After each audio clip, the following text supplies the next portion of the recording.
你係唔係覺得派傳單又浪費時間又冇效果？傳單設計平平無奇，完全吸引唔到目標客戶嘅注意。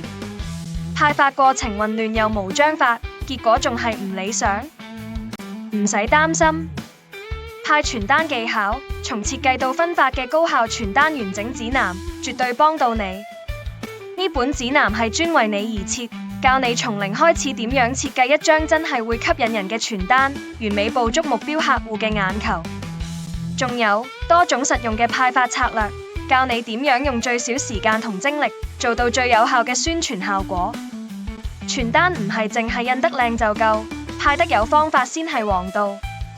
我哋嘅指南仲會同你分享點樣優化派發過程，避開常見嘅雷區，做到有條有理，事半功倍。學識咗呢啲技巧嘅你，派傳單再唔係心理負擔，而係一個揾到潛在客戶嘅強力工具。仲猶豫乜鬼啊？即刻購買派傳單技巧從設計到分發嘅高效傳單完整指南，提升你嘅宣傳效率，贏得更多目標客戶嘅關注。你嘅時間係寶貴嘅，唔好再浪費喺無效嘅方法上，即刻行動啦！